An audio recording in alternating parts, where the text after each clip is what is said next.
everybody, welcome back to another video. So today we are doing a very fun, there we go. Doing a very fun video. So I wanted to talk about some common beauty mistakes. So they're not really mistakes because, you know, they're all happy accidents, just like how Bob Ross would say. And Bob Ross is the ultimate artist. He's like the artist of all artists. He is Father Artist.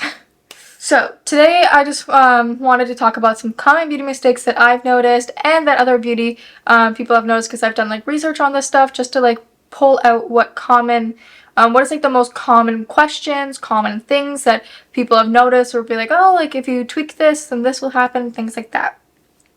And maybe this might help you if you see something they're like, oh, maybe I'll tweak this a little bit.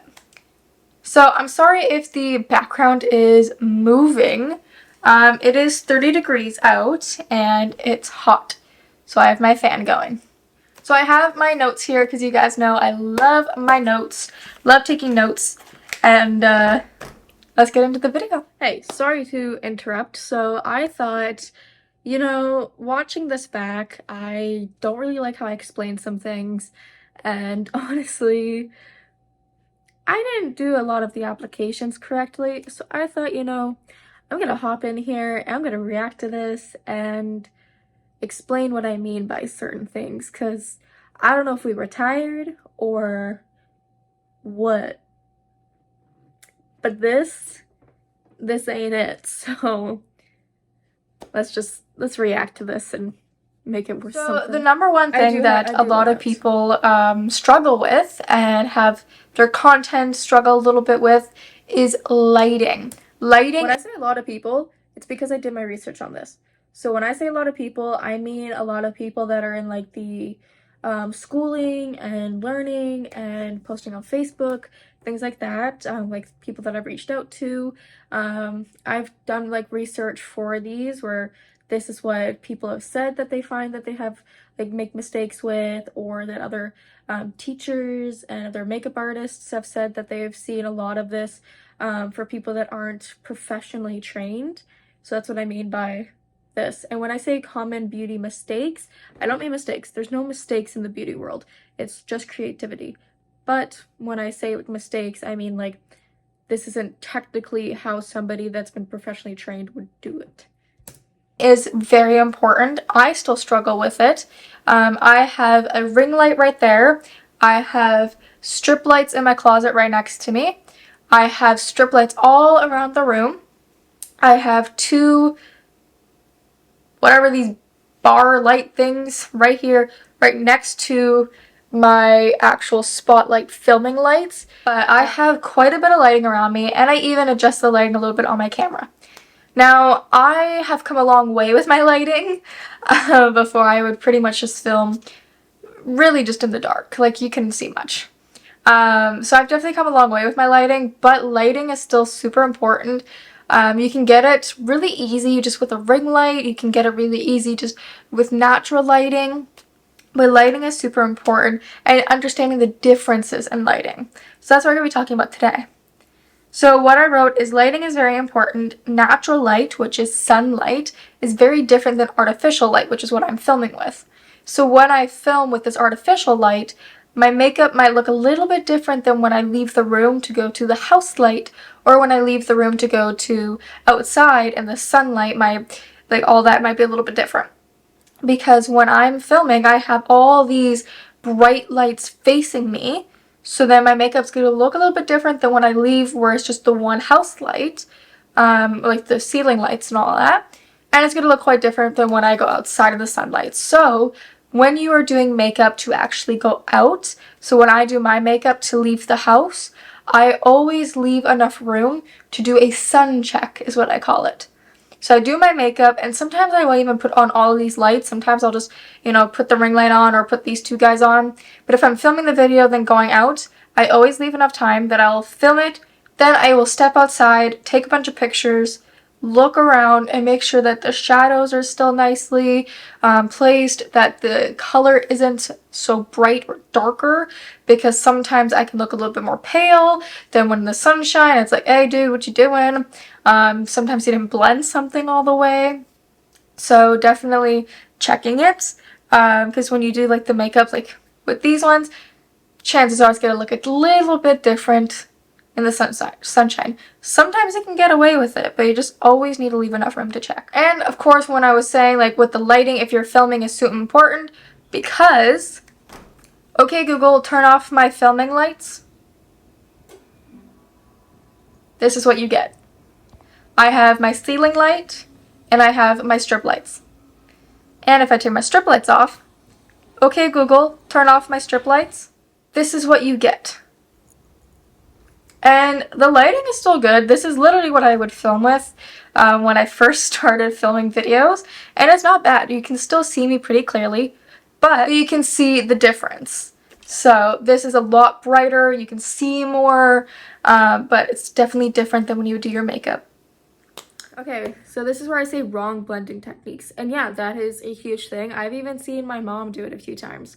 So when you're like blending like with a sponge, you really want to just like not pack it on, but like, you know, smack yourself. Just, you know, tap it on rather than dragging, because that dragging is just gonna not give it that airbrushed look.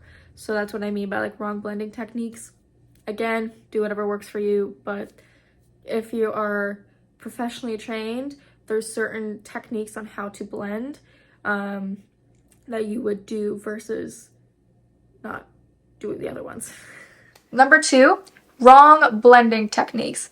Now, I hate using the word wrong, because there's nothing wrong in the beauty world. There's no wrong things.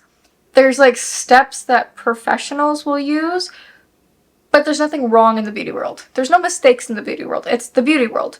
You do what you want, you create it, you make it work. But there's things that can make it easier. So the key to flawless makeup, and one of the keys to flawless makeup, is to make sure that you have the proper tools. So proper tools for like blending would be like a sponge or a foundation brush. So these are for like blending concealers, foundations, all of that. When you are blending with a sponge and you take your foundation, I like to put my foundation either on my hand, or if it's like something like a little bit easier, like a stick or something, I'll put it on. But then I dab it onto my sponge and dab it around my face.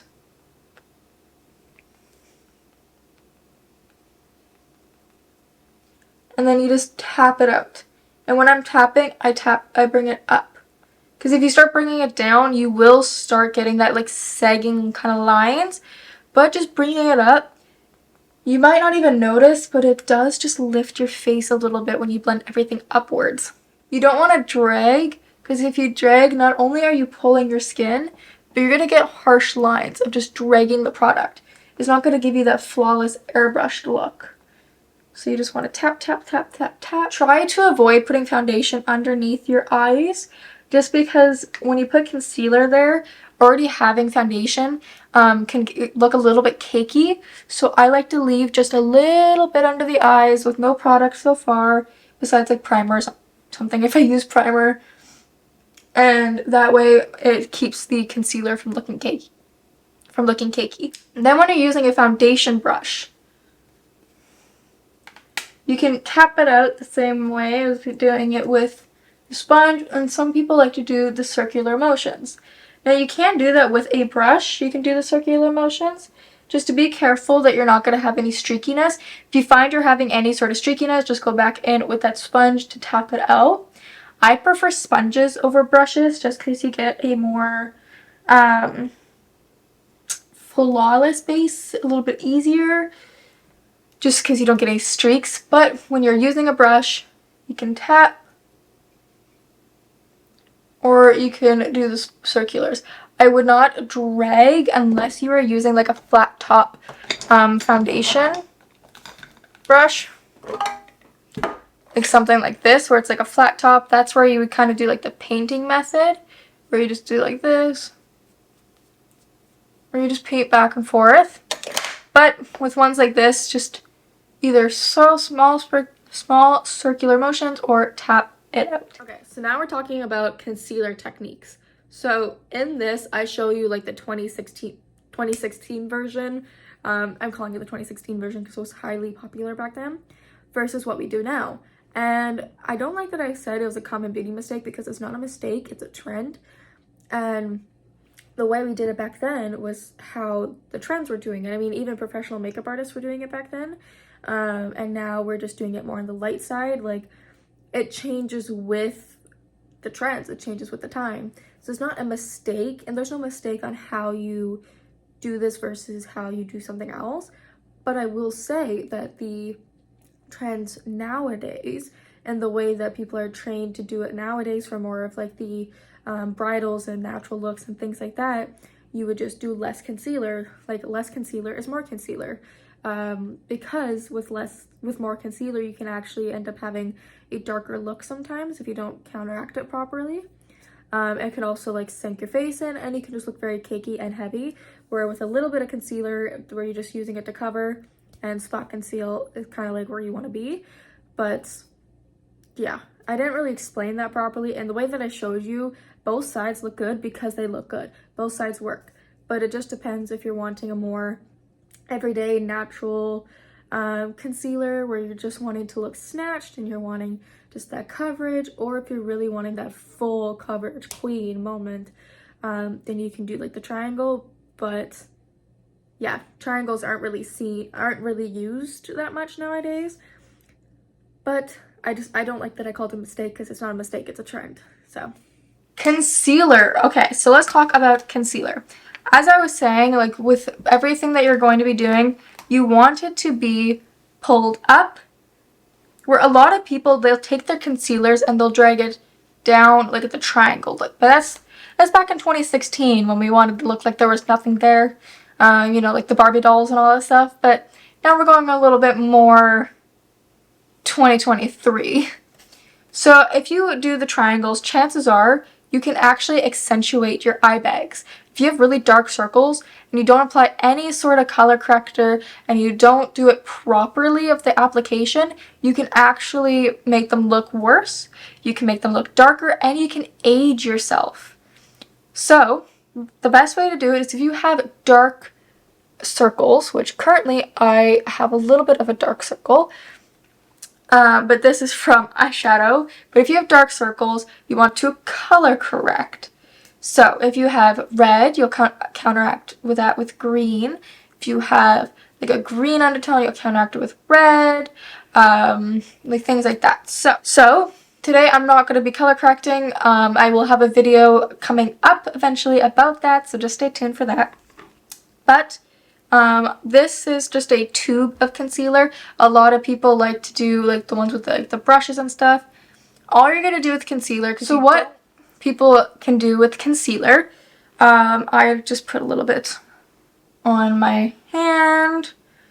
9 times out of 10, I'll actually just put it on my, like a dot right there and a dot right there. But in this case, I can show you the best kind of technique. Just take a little bit on a concealer brush, which is just this flat guy.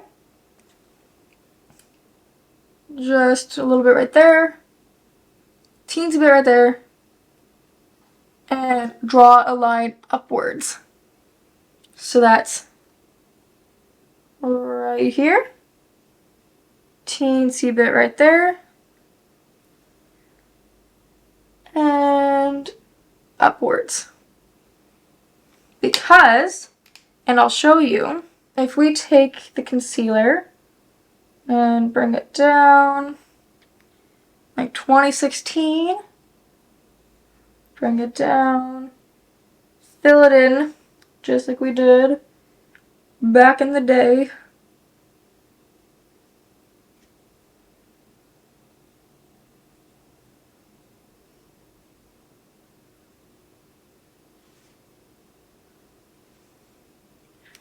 So you can clearly see difference with that. See how this eye looks a little bit more lifted than this one? This one's kind of dragged down just a teensy bit. It's still very covered. Both sides are still very covered.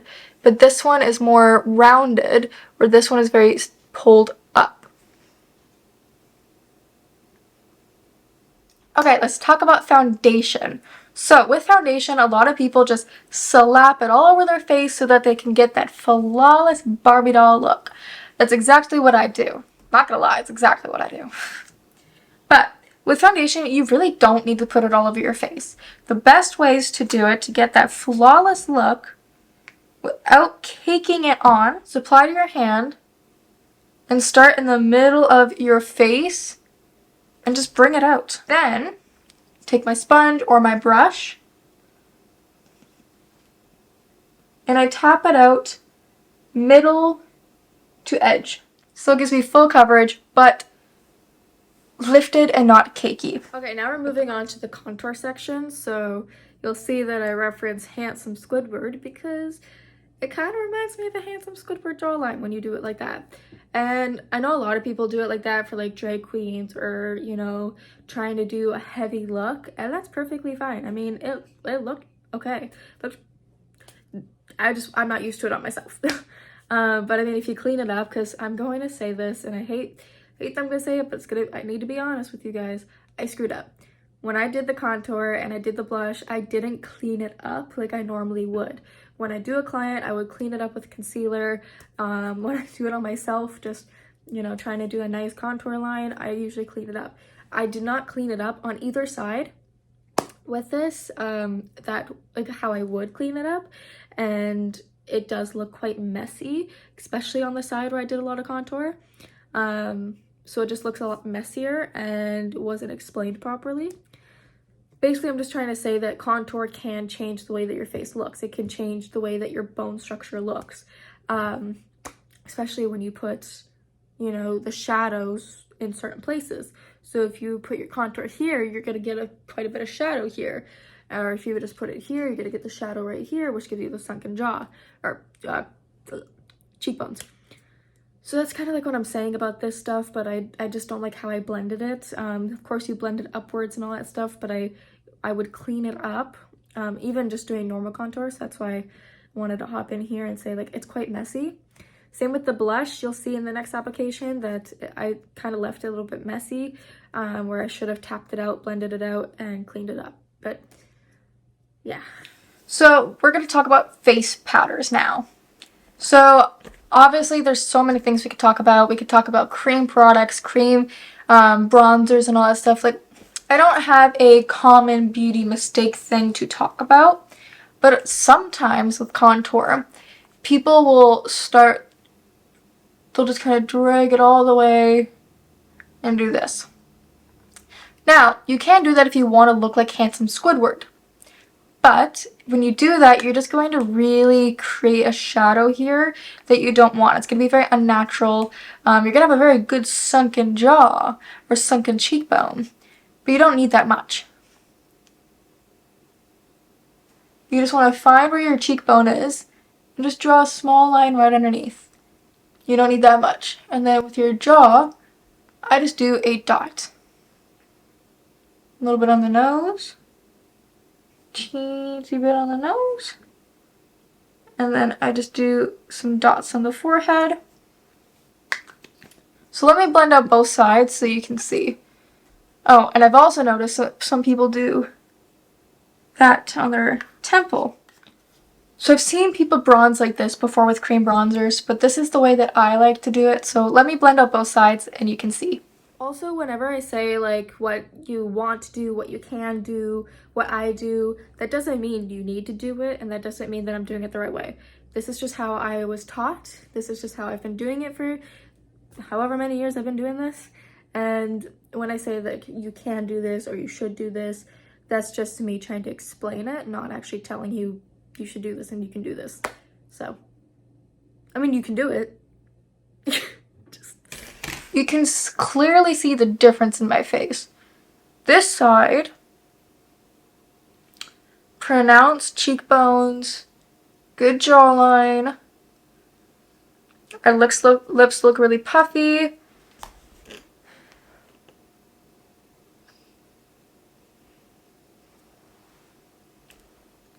This side looks more natural. The nose looks straight.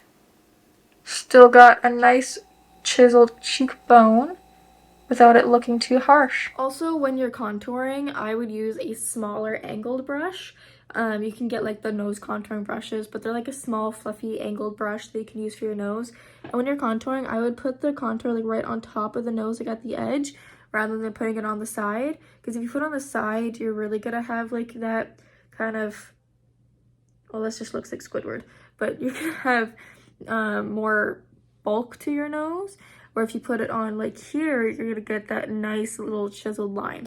So that's kind of what I was trying to say, but didn't say it at all, so I just cut it out. When you're contouring, you're gonna want to switch that brush and just do the nice fluffy brush and really blend it out.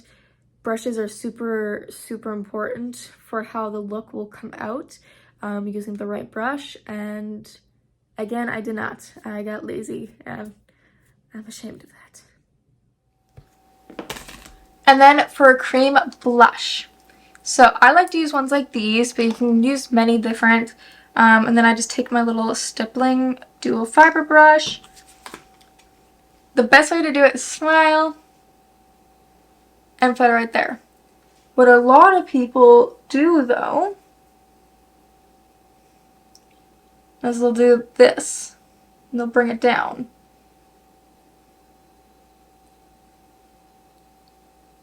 You don't want to make your blush come down because that's going to sink your face. What you want is to smile, start at the apples of your cheeks, and drag it up. Cheeks up. See how this one sunk my face down, but this one brought it up? This is a very common mistake that happens in the beauty world where people misplace where their blush should be going. With cream blush or even powder blush, a lot of people just don't really know the placements. They'll put it just on the apples of the cheeks, or they'll bring it down, or they'll place it right here.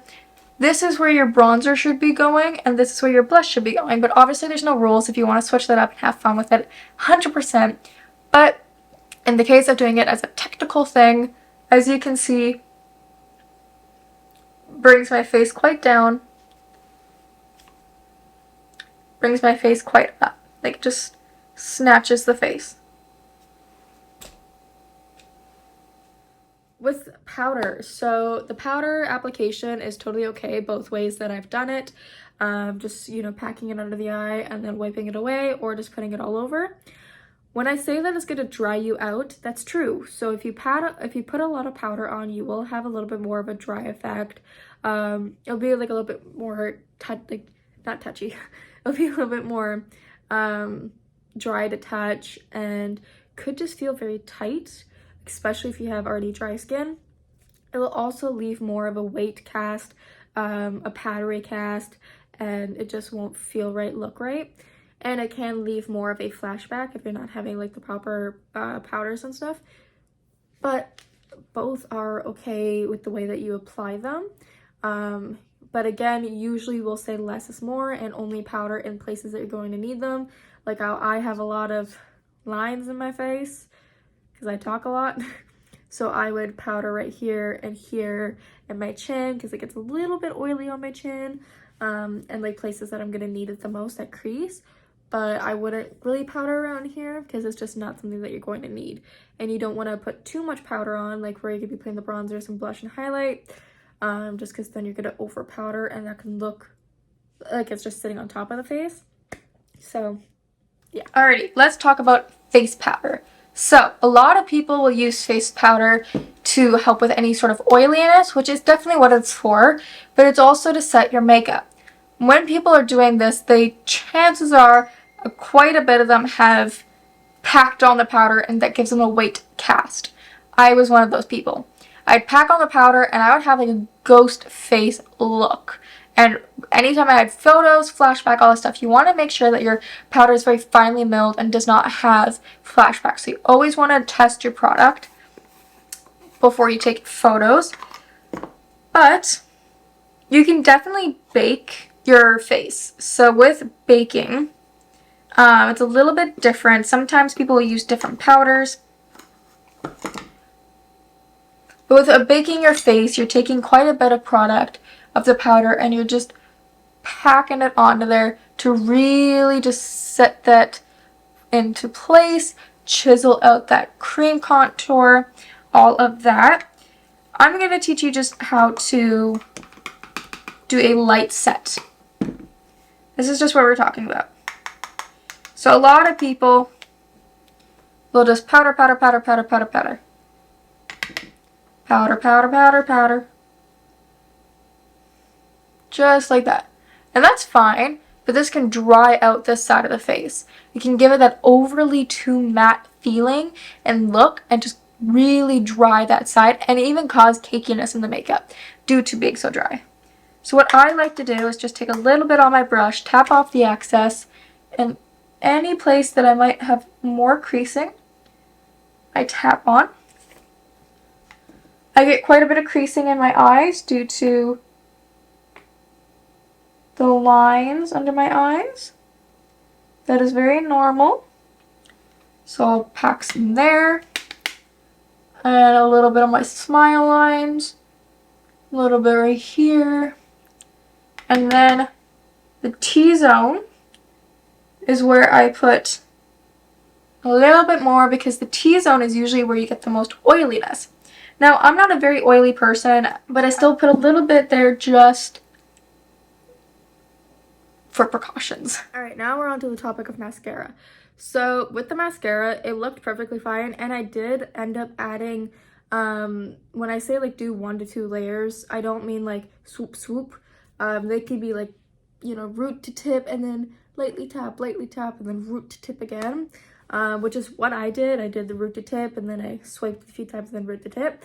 When you're doing that, that's more just like separating, and then when I put it at the root and then slowly closed my eye, that separated the lashes, so that way they're more dispersed and not all clumped together and spider-legged looking, where the other side, because I kept going root to tip, root to tip, root to tip, it was very clumped, because the mascara, the actual, like the product started clumping together on them, where it came off the product and just stuck to the lashes, where the other side that I did, where it was root to tip once and then swipe, swipe, so that we can get some more product on them, and then root to tip again, really separated the lashes and kept them separating, or kept them nice and dispersed.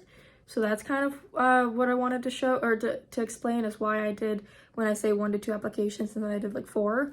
Technically I don't call those applications when they're doing like swoop swoop, like little things. I just say like that's more just separating and adding a little bit of product. And then with the bottom lashes, I stand by what I said with the angle, because that's going to help not get any on your concealer and not make it look like they're very clumpy, because you don't want your bottom lashes to, you know, come at you. You just want them to look a little bit nicer and be there. And yes, that's all I gotta say. Next, let's talk a little bit about mascara. So a lot of people love to pack that mascara on. That can cause a lot of clumpiness and make it just look very spider-legged, and just not give you that overall look you're going for.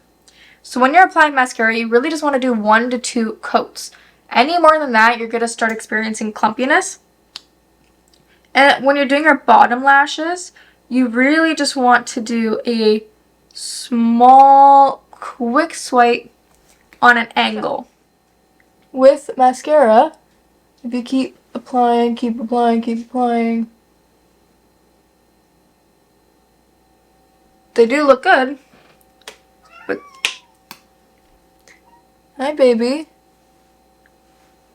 I hear you. Okay. So it does look good, but it's very clumpy.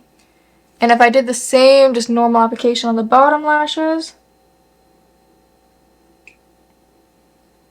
you're gonna get the mascara coming down to your concealer. They also look very clumpy. So, you want to start right at the root to tip. Root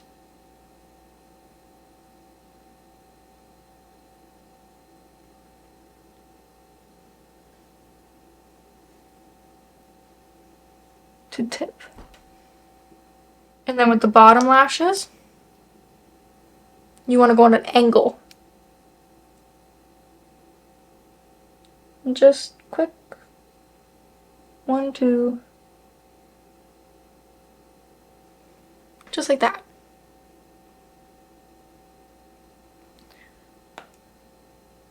So the last couple ones we're going to be talking about today is bronzer. So with bronzer, you really just want to bronze where the sun will hit. So like when you go outside, the chances are your suntan's going to have a little bit on your jaw. It's going to have a little bit of a hit on your cheekbone.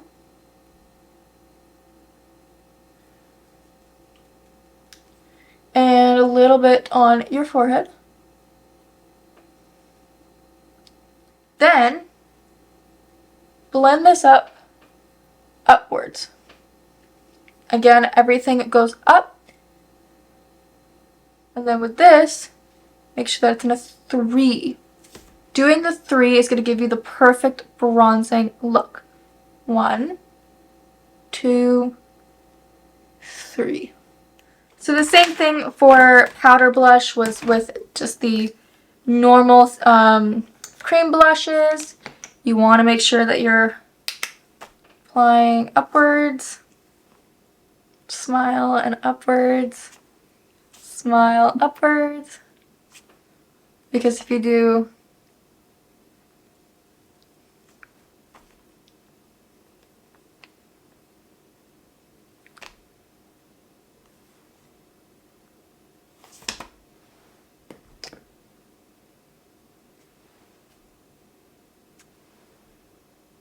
see the difference? So last one I'm going to do before I go and fix my face. Okay, I hate how I showed this lip liner with a passion. Both the mistake side and the real side. Because I didn't put any effort into this at all. I rushed through this one and I'm mad at myself that I did, so I want to explain it. When you're overlining your lips, the reason that you want to go underneath is because when you overline, you will see that prominent Cupid's bow. It's just how it's going to work. So when you're lining underneath and you're going underneath here, you're going to have more of that pout effect without it having that prominent line over top. So that's why we usually will say like line underneath, not over top. Now, I used the wrong shade of lip liner, and I even tried telling you, like, don't go too dark, and I went too dark. I definitely went too dark. And when I say you don't need to go too dark, because lip lining is made for making sure that lip color doesn't bleed, and it's an easier application. But you can also use it to add a little bit of a ombre effect to your lip. Again, I used the wrong color. I just wasn't paying attention, and now when I'm editing, I'm like, oh boy, wish I could do that again. So when you're lip lining, you want the color to be at least one shade darker or exactly the same for your lip liner versus your lipstick. Don't go like 5 or 6 shades darker, because that's just not gonna look unnatural, just like how this one looked unnatural. And when you're applying, make sure that you are following that line and then bring it in so that way when you put the lipstick on, it's got a base to apply to and it'll last a lot longer. I definitely screwed up the way that I applied it. I did not follow the lines properly and the lip liner was just too dark. So I just wanted to come in here and talk about lip liners. So a common mistake that people make with lip liners is using it to make their lips look bigger, like Bratz dolls. So with lip liners, they're meant to prevent more like of the lipstick bleeding out of your lips. So it's to give them like more of a border rather than to make them bigger. If you're wanting to make them bigger, don't go from the Cupid's bow. Go down here. Just right where your lip ends. Right underneath it.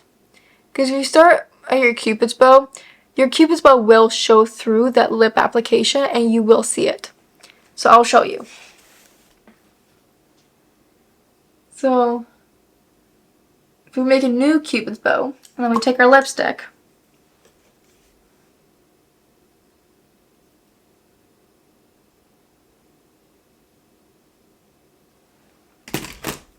one, looks a little unnatural. But 2, you can see my Cupid's bow.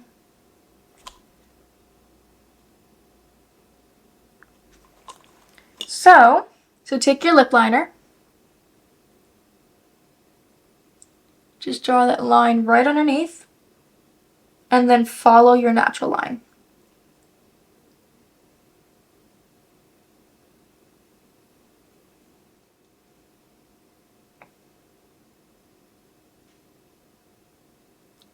This is going to help really lock in that lip color from bleeding.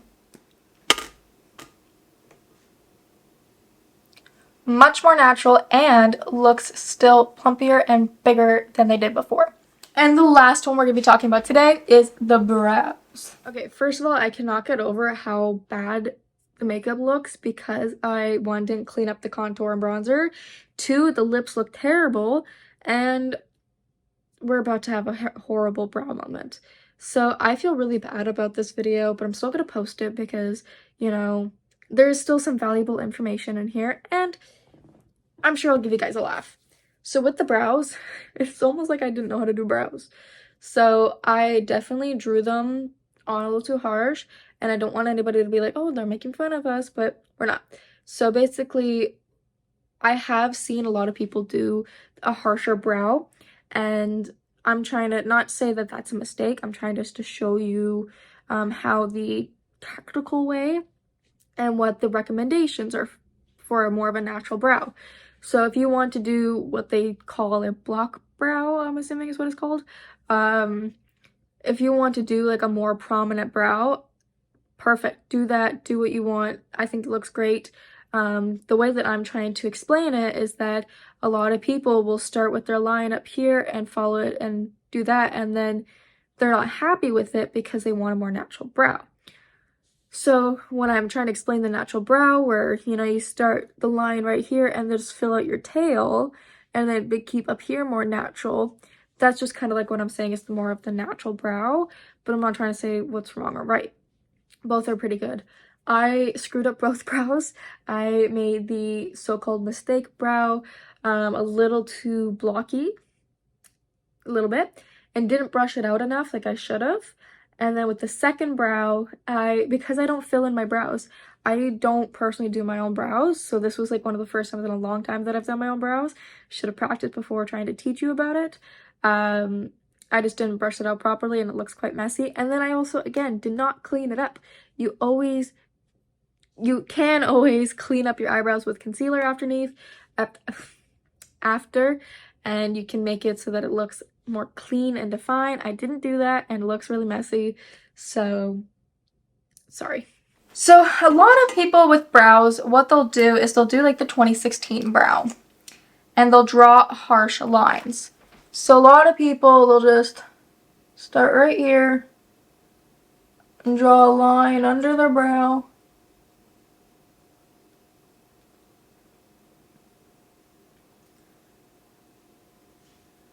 And then a line up here.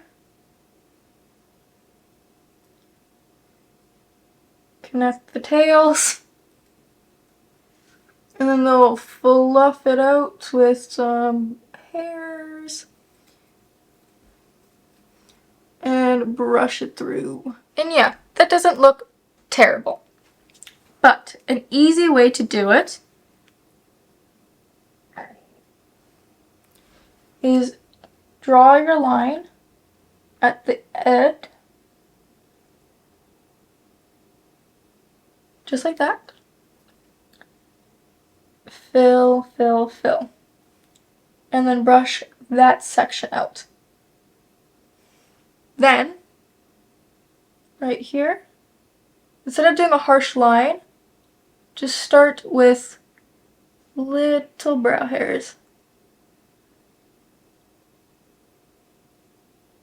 So you're creating that line, but with individual brow hairs instead. And then brush that section. Brush it all together. There we go. So this looks a lot more natural, but still full, just like this guy. You want to make sure that the front of your brow stays very sparse with not a lot of product, where the tip can have a little bit more product. But you want this part to be very sparse. And that is all I have for today's video. I really hope you enjoyed today's video. I said today's video twice. But I really hope you enjoyed it. If you did, please give it a thumbs up. Comment down below other mistakes, or I really hate that word, other common things that you've seen in the beauty world that might not be so common to the technicalities of the beauty world.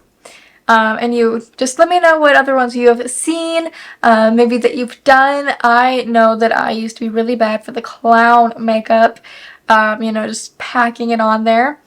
So I've definitely come a long way with that. But let me know what you guys might know. As always, I would love if you would subscribe to the channel and ring that bell to never miss another one of my videos. All my socials will be linked in the description box, as well as the products I used in today's video. And I will write these out in the description box as well, so you can see them and read them. I will also put some little tips and tricks on the color correcting and other little tips and tricks on makeup down there as well if you are interested. And some links to some really good pages that have helped me. I really hope you enjoyed this video, and I'll see you guys in the next one. Bye!